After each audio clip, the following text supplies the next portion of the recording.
spoiled na bonjing. Huwag nang busugin ng pabor. Huwag nang pumayag dahil may pabuya. Yeah. Huwag tayo magpalaki ng buwaya. Ah! Hindi pa nga ang tawag. Lulong na. As better, higher, more supreme than that of the Supreme Court. Miyembro po ba sila ng Supremist Court? Yan. Miyembro po ba sila ng Super Supreme Court? Sa pagkakaalam ko po, iisa lamang ang Korte Suprema. At ayon sa ating konstitusyon, Korte Suprema ang bukod tanging pwedeng makapagsabi kung ano ang kahulugan ng ating saligang batas. Yun. Walang iba. Awal daw at walang karapatan mag-motion ang sino mang senator judge. Dahil trabaho daw ng depensa yon.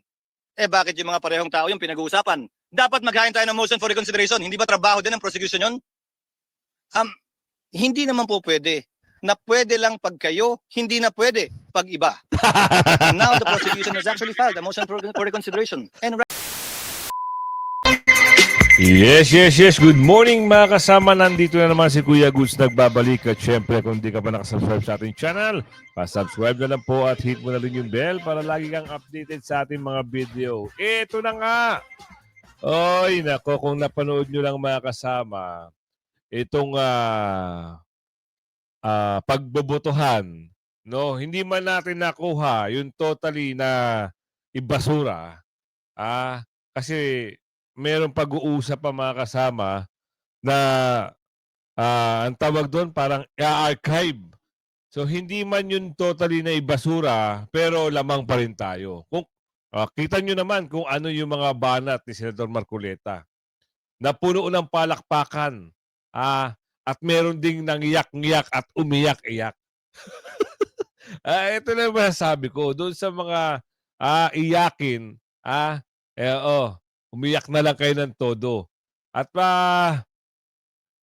kita niyo yung mga pronouncement, halos lahat ng mga senador ay pumabor sa desisyon ng Supreme Court. Bakit itong 5? May abogado naman kayong kasama. Sigurado naman, matatalino naman kayo. Nakakaintindi naman kayo ng English. Bakit ganon? Parang ang hirap sa buhay nyo tanggapin ang desisyon. Hindi nyo pa kayang intindihin yung paliwanag ni Senador Marcoleta. Pero bago man yan, bago natin simulan, magpapasalamat muna tayo at magsha-shoutout muna tayo sa ating mga kaibigan, subscribers. Shoutout from Desiree Fernandez ng Qatar. Shoutout sa iyo, ma'am. Ingat yan ha. Kay Lovely Lynn Naviso ng Hong Kong. Shoutout po. Ingat kayo dyan. Nakarating ako dyan sa Hong Kong. Nabubulol na ako. Kay Maria Takehara. Yan, from Japan. Ma'am, ingat kayo dyan sa Japan ha. Sa Osaka pala kayo. Ayan. At kay Ma'am Kana G. Watching from Japan. Taga-Japan din siya. Ayan. Maraming nagpapa-shoutout, natatabunan lang kaya comment lang po kayo ha at babatiin natin kayo. Kaya ini-scroll ko. Ayan, shoutout kay Tesapsay. Ayan, from Lower Bikutan. Shoutout po Oo, kay Romulo Sandig from Muñoz, Nueva Ecija. Shoutout po. Salamat po at lagi kayong nanonood. Tapusin niyo po yung video at i-share niyo. Di ba? Shout out kay Gerald Pagalan personal vlog. Ayun. Shout out sir, from Misamis Oriental. Kay Ma'am Analisa Season, shout out po. Ayan ayun. Lagi nating mag-comment lang kayo, shout out ko po kayo. I-scroll din natin 'yan. Eto na, bakbakan sa Senado kahapon. Pronouncement ni Senador Marcoleta, pronouncement ni Tito Soto, wala hong kinaing boto si Tito Soto. Hindi mo alam kung saan pinupulot yung mga sagot kasi may interpolation Yung iba hindi na nakipag-interpolate. Parang ano na lang parang manifesting na lang. Dahil pag nag-interpolate sila, hindi sila mananalo sa abogado. Totoo naman Kita mo lahat ng pati laman ng Constitution Rules Article andun binabasa. Yung iba andun sa index, sa cellphone. Kung ano iba to, yun lang ang alam. Totoo tayo, maging practical tayo. Iba ang abogado sa nagpapanggap na tao ay na nagpapanggap na may alam. 'Di ba? Kaya tigilan nyo na. Oh, sorry, nasa archive na. Bumoto na ho, 19.5. Pero ipapanalo pa rin yan ni Senador Marcoleta. At doon sa nagpakalat na bumaligtad si Senador Marcoleta, eto ka oh. Mahirap magsalita rito ng ano eh. Eto ka na lang. Pahiya ka ngayon. Pinakalat mo na bumaligtad at hindi Duterte Black. Hindi nga Duterte Black. Hindi siya PDP. Inabsorb siya ng PDP. Pero kita mo naman. At yung pronouncement mamaya ni Senator Chis Escudero, parang napapangitain na natin na talagang atin na. Pero hindi pa natin iwa 100% sure. Nagkakaroon na ho ng balitaktakan na nagkakaroon na ho siguro ng hidwaan ng Senado at Kamara. Siguro, gusto siguro hawakan si leeg din ito si Mamang Quezon ni Bonjing. Bonjing na pangalan kasi sinabi na Senador Amy Marcos. Si Bonjing. Mamaya, ito na. Simulan natin to. Iginiit ni Senador Rodante Marcoleta na walang bisa, labag sa konstitusyon, at wala sa tamang proseso ang impeachment complaint laban kay Pangalawang Pangulo Sara Duterte. Sa kanyang privilege speech sa Senado, sinabi ni Marcoleta na hindi sinunod ng House of Representatives ang sariling patakaran sa pagproseso ng reklamo. Kabilang sa mga paglabag ang hindi agarang pag-refer ng complaint sa Speaker, kawalan ng maayos na verification, at ang hindi pagsama ng reklamo sa order of business sa loob ng 10 session days. Yan lahat yung pinaliwanag nung nagsimula mag-privilege speech itong si Senador Marcoleta. Yan yung opening statement niya. Pinaliwanag niya, hinimay-himay niya na hilaw. Kumbaga sa kanin, ikaw ba kakain ka ng hilaw? Kahit sino naman tao, hindi kakain ng hilaw eh. Lutuin niyo muna. Ano ibig sabihin nun? Naghain kayo ng reklamo, pero gusto nyong madaliin.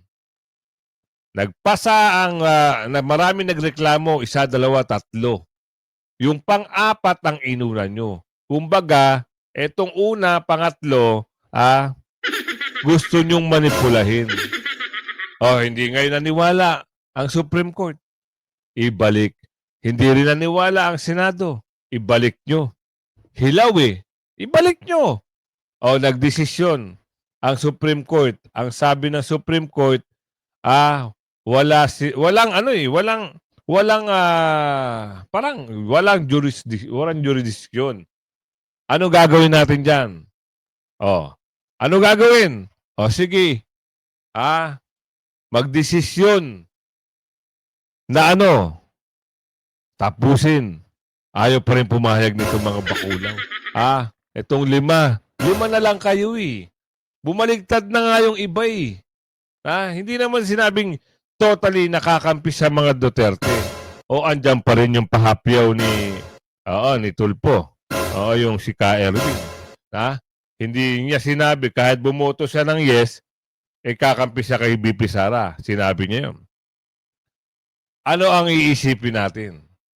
Lamang sa lamang kasi ang desisyon ng Supreme Court. Bakit ayaw maniwalang 5? Dahil minority kayo? Ganun ba yun? Binanggit din ng senador ang 3 pangunahing paglabag, ang 1-year bar rule, ang due process, at ang tamang parliamentary procedure. Ayon pa sa kanya, dapat munang dumaan ang reklamo sa Committee on Justice at hindi diretso sa Senado. Tinawag ni Marcoleta ang reklamo na sinaing na hilaw, kulang sa proseso, sablay sa legalidad, at hindi dapat pinag-aksayahan ng panahon.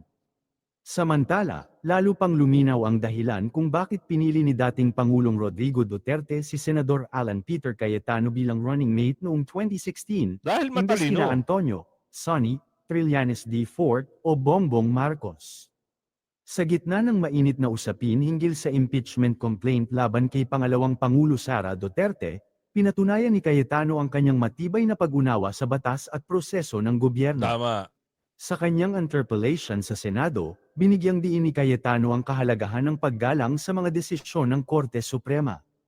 Aniya, isang mapanganib na president ang maaaring mabuo kung pipiliin ng Senado na baliwalain ang konstitusyonal na autoridad ng kataas-taasang hukuman. Ganyan ang pananaw ng matatalinong senador. Susundin ko kung ano desisyon. Ito yung kataas-taasan na hukuman.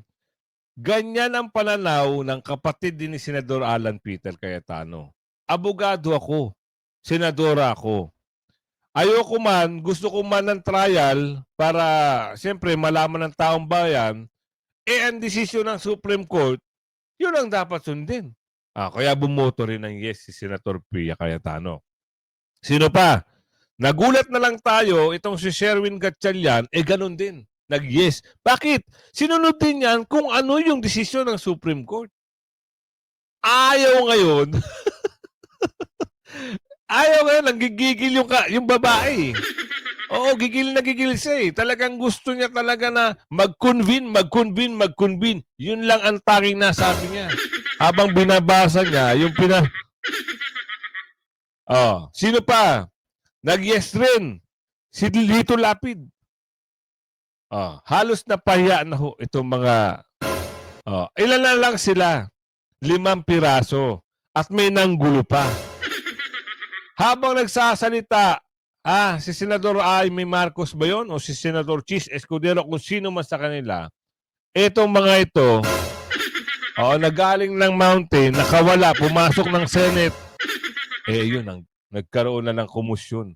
Kaya sabi nga ni Senador Jinggoy, sino man yan ang gugulo na dyan, at gumagawa ng komusyon, palabasin dito sa Senado, sa building. Mamaya papakita ko sa inyo. Eto nangyari na si Bonjing dito. Ano na to Sagad-sagara na harap-harapan na ang pinsan ay nagsalita na sa pangarap. May pangarap kasi ang mama Kaya ipasok natin to. Ano ba ang pangarap ng mama? Ano ba yung pangarap niya? Lipat muna natin. Sana ba yun? Ito. Sino nagbubulgar nito ngayon? Sino ang magbubulgar? Ito, tingnan natin Ay isa lang ang tono. Ambisyon. Yun. Kaya naman, mag-move on na tayo.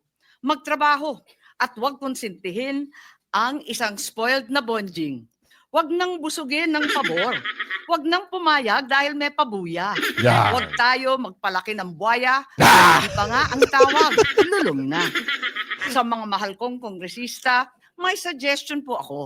Ito, suggestion lang naman, Huwag niyong masamain. Tama. Kesa, inaatupag ninyong palitan ang pinili ng taong bayan, binoto at minahal.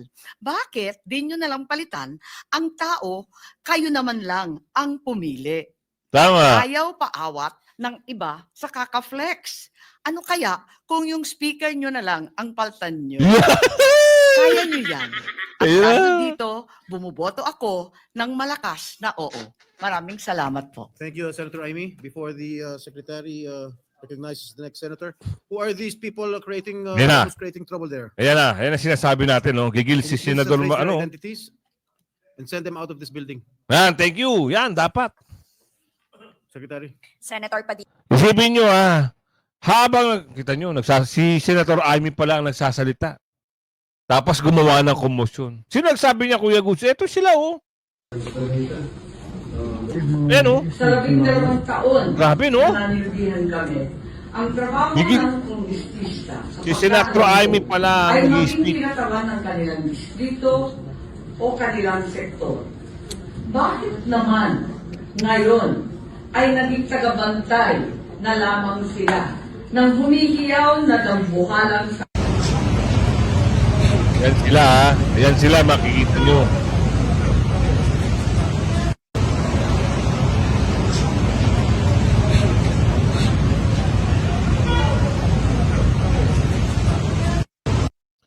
Hindi nila matanggap ang desisyon ng mga senador. Dahil ang paniniwala nila, aabante sila dito. Lalamang sila sa pagboto. Lalamang ang desisyon, pabor sa impeachment ni Bibi. Mali. Lamang ang nasa tama. Kita nyo naman, wala namang sinasabi si Bibi Sara na pagtanggol nyo ko. Walang sinasabing ganun si BP Sara, pero kita mo yung puso ng tunay na senador dahil alam nila isang araw mangyayari rin sa kanila kung sakalang hindi sila makikinig sa tama. Pwedeng mangyari sa kanila. Bakit? BP Presidente nga eh. Ginawa ng anomalya eh. Oh. Kaya alam ng mga senador na politika ang lahat ng ito. Sino nagsabi niyan? Mamaya, tuloy muna natin to.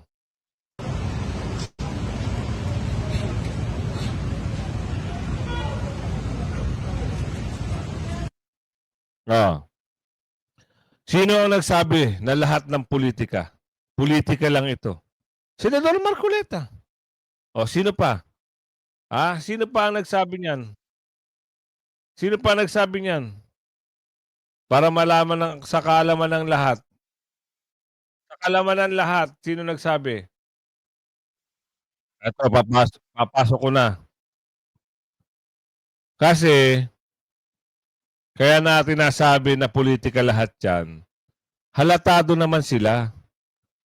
Hindi nila tinigilan si BP Sara mula 2023-24 hanggang ngayon 2025. Senador Chis, ibalandra mo dito sa mga gusto ng impeachment at dyan sa 5. Supalpal mo sa kanila kung ano laman ng rules ng konstitusyon. Hindi naman sa kanya nanggaling yung boto niya. Ito. Have proven to be an exasperating, mentally and emotionally exhausting experience. Both sides have fought bitterly a dialectical struggle to articulate what they respectively believe to be the correct position or view on the issues involved. Passions had run high as demonstrators, whether for or against impeachment, took to the streets armed with their familiar slogans and chants to air their voice on the matter. Various sectors of society, from business, retired military, academe, denominations of faith, offered suggestions for a return to a state of normalcy in the official relations of governmental branches. Through all these, and as early as the time when the articles of impeachment had been constituted, the court was specifically asked, told, urged, and argued to take no action of any kind and form with respect to the prosecution by the House of Representatives of the impeachment complaint. When the present petitions were knocking, so to speak, at the doorsteps of the court, the same clamor for non-interference was made through what are now arguments of lack of jurisdiction, non-justiciability, and judicial self-restraint, aimed at halting the court from any move that may have a bearing on the impeachment proceedings. The court did not heed the call to adopt a hands-off stance as far as the question of constitutionality of initiating the impeachment complaint is concerned. What lies in here, is an issue of genuine constitutional material, which only the court can properly and competently address and adjudicate in accordance with clear-cut allocation of powers under our system. The claim, therefore, that the court, by judicially entangling itself with the process of impeachment, has effectively set up a regime of judicial supremacy is patently without basis in fact and in law, because it is not at all the business of the court to assert dominance, judicial dominance, over the other two great branches of government. Rather, the raison d'etre of the judiciary is to complement the discharge by the executive and legislative of their own powers to bring about ultimately the beneficent effects of having founded and ordered our society upon the rule of law. Mr. President, distinguished colleagues, the institution that is the Supreme Court, together with all other courts, has long held and been entrusted with the judicial power to resolve conflicting legal rights regardless of the personalities involved in their suits or actions. The court has dispensed justice over the course of time, unaffected by whomsoever stood to benefit or suffer therefrom, unafraid by whatever imputations or speculations could be made to it, so long as it rendered judgment according to the law and the facts. No one is above the law or the Constitution. This is a basic precept in any legal system which recognizes equality of all men before the law as essential to the law's moral authority and that of its agents to secure respect. Tandaan nyo yung sinabi ni Mamang Kesa, no one is above the law. No one above the law. Bakit itong ginagawa ni Baculaw, ni Lulong, at itong mga alipuris ng taga-kamara, parang ginagawa nila sila ang batas. Kita nyo, naghain na ng desisyon ang Korte Suprema at nag-motion pa itong mga ito. Hindi pa doon natapos sa motion. Yun na nga hinihintay nila eh. Kaya malakas ang loob ni Mamang Puti ang buhok na hintayin muna daw yung resulta ng MR o motion for reconsideration hihintayin muna daw bago sila magdesisyon kung, take note, kung tatapusin agad-agad. Yun lang lagi ang pambida nila eh. Pero isa lang ang pinagsasalita nila dito. Itong minority leader na si Mamang Puti ang Buhok. Yung babae, alam nyo naman yun. Pag yun ay gusto magsalita, sasapaw kagad yun at magbabasa ng cellphone. Isipin nyo mabuti, wala silang matinding pambato. O sino ba abogado sa kanila? O yung isang may puting buhok dito? Oo, si Coco.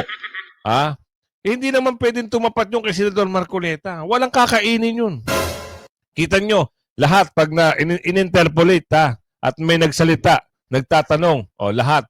Ang binabasa ni Senador Marcoleta ay nandun sa rules. Oo. 'Di ba? Nasa article of impeachment, ipapaliwanag niya kung ano yung laman. Hindi kagaya kasi nung isa, buffering na at kinakabahan pa. Oo, yung Mamang Puting Buhok. Totoo yan. 'Di ba? Kaya sabi ko nga sa inyo, magkaiba ang abogado sa sa hindi abogado. For and obedience to its commands.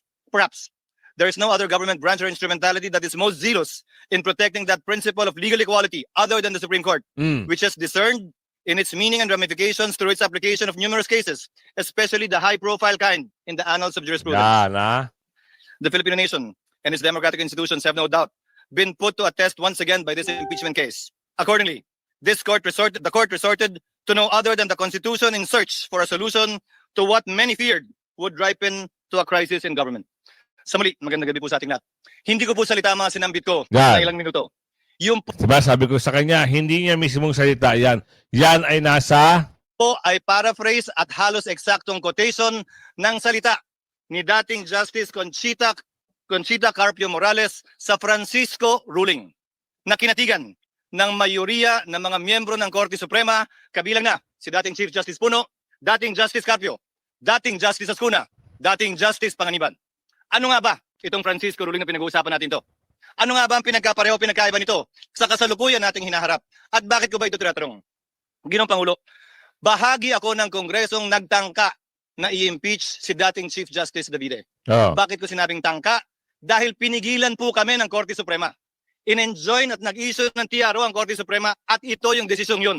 Francisco, case na palaging sinasite po natin. Ano bang pinagkapareho?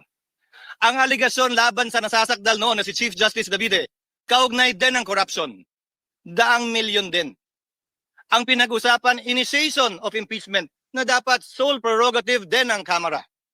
Ang pinag-usapan, ano bang definisyon ng initiation na dapat sole jurisdiction din ng Kamara? Ang tanong ko po ay simple. Noong mga panahong yun, nasaan po lahat na nagre-reklamo ngayon at nagko-question sa desisyon ng Korte Suprema? Yung mga maestradong nagko-question ngayon na retirado na, bumoto sila pabor doon. Subalit ngayon, tila nag-iba ang posisyon. Ano nga ba ang pinagkaiba kung meron man? Klaro ang pinagkaiba. Iba ang pangalan ng nasasakdal. Today, Mr. President, distinguished colleagues, the very supremacy of the Supreme Court is being called into question, and with it, the very foundation of the rule of law. As Senate President and as a member of this chamber and as a member of the bar, I will not sit idly by and allow this. At stake is the very idea that justice should be governed by laws that apply to all, equally to all, tama. rather than the whims and caprices of public opinion. As Justice Frankfurter once said, if one man can be allowed to determine for himself what is law, every man can. That means first chaos, then tyranny. Legal process is an essential part of democratic process. Whether it's a mob or a minority, bias and prejudice blinds, divides, and destroys. Former U.S. Supreme Court Justice Sandra Day O'Connor also said it best. The law provides necessary continuity amidst our constantly shifting political landscape. It guarantees everyone will be treated equally, whether they are in today's or yesterday's majority, so they know what to expect, whether what they do is popular or unpopular at the time. The courts, Mr. President, with the Supreme Court at the helm, are the guardians of the rule of law, making sure everyone plays by the same rules and receives equal justice. Tama. For the rule of law to prevail, the High Court must act as a compass, not as a political cheerleader. Tama. Impartially applying the law by calling out violations, not swayed by public opinion or political allegiance. Respect for the rule of law, Mr. President, requires all of us to adhere to final or immediately executory decisions of the court, even when there is a winner and a loser, to avoid deadlocks and maintain legal order. Respect for the rule of law does not bar disagreeing with court decisions, nor from forming our own opinions on the meaning and intent and letter of the spirit of the Constitution. However, we must also have the humility to accept when we are wrong once the Supreme Court has already decided. Respecting the court only when you win or when it aligns with your belief is not respect for me. It is plain arrogance, or if at all, a power play. Cherry-picking court rulings destroys the judiciary's purpose. Disobeying the High Court's decision is a violation of the law because under our Constitution, decisions of the Supreme Court form part of the law of the land. I make these remarks, Mr. President, amidst recent calls for this august body to disregard the Supreme Court's recent ruling in Duterte v. HOR. These calls for judicial disobedience have been aided and abetted by so-called legal luminaries and experts who fancy their wisdom and knowledge of the Constitution as better, higher, more supreme than that of the Supreme Court. Miyembro po ba sila ng Supremist Court? Yun. Miyembro po ba sila ng Super Supreme Court? Sa pagkakalam ko po, iisa lamang ang Korte Suprema. At ayon sa ating konstitusyon, Korte Suprema ang bukod tanging pwedeng makapagsabi kung ano ang kahulugan ng ating saligang batas. Yun. Walang iba. Allow me to demonstrate, for example, Mr. President, the legal gymnastics these people have been undertaking in the past, and I have borne the brunt of this. Sabi nila, forthwith ang sinabi sa Senado, ibig Wala. sabihin yan agad-agad. Despite the rulings of the Supreme Court that say it is within a reasonable time. Pero doon na tayo sa agad-agad. Sabi ng rules ng House, dapat i-refer ng SecGen immediately sa Speaker. 2 buwan bago niya ginawa yun. Oh, okay lang sa kanila. Hindi naman sila nagreklamo. Immediately po ang gamit, ha? Hindi forthwith.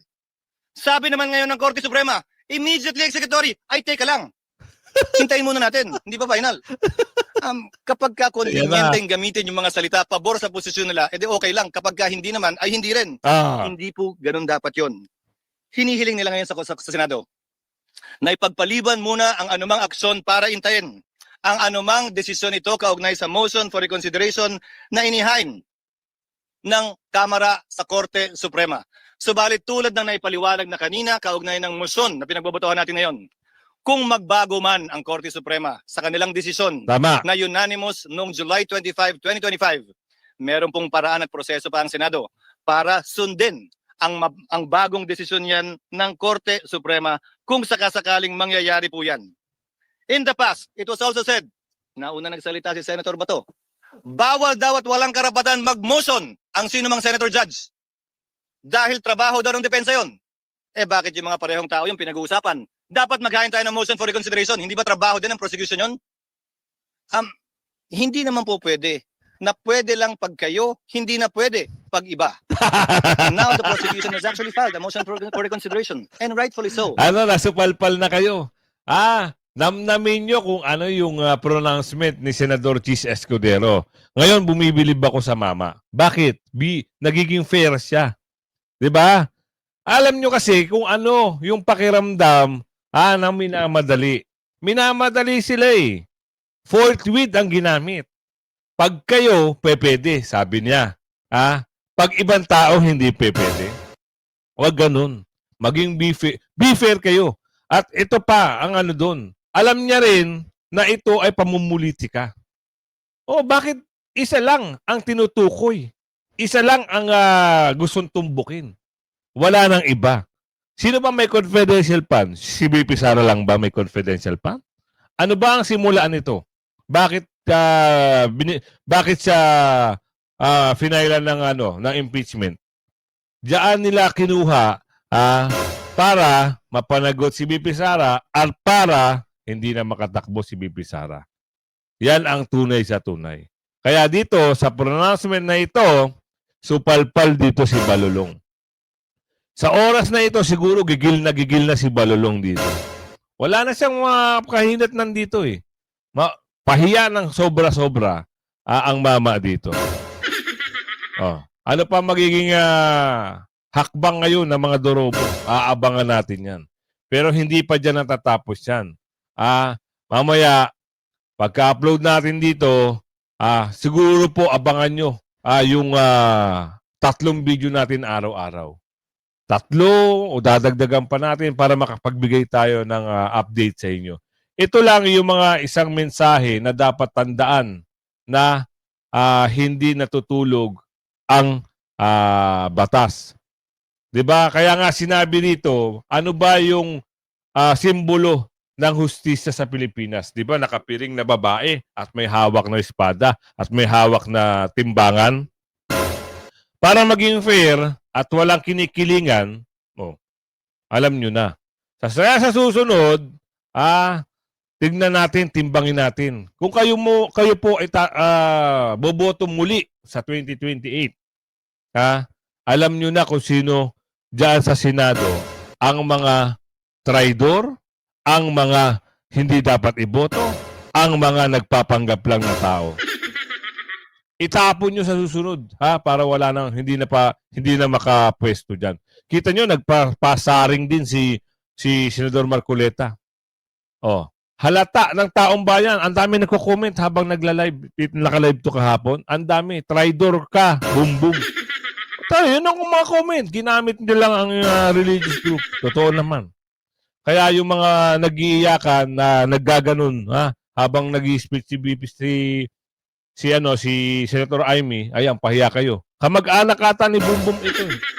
Kaya kung umabot ka sa video ito, comment lang po kayo. Sabihin nyo saan lugar kayo, shoutout ko po kayo. At pipilitin natin basahin lahat ng mga comment nyo. Hanggang sa muli, like and share ng video. Bye-bye!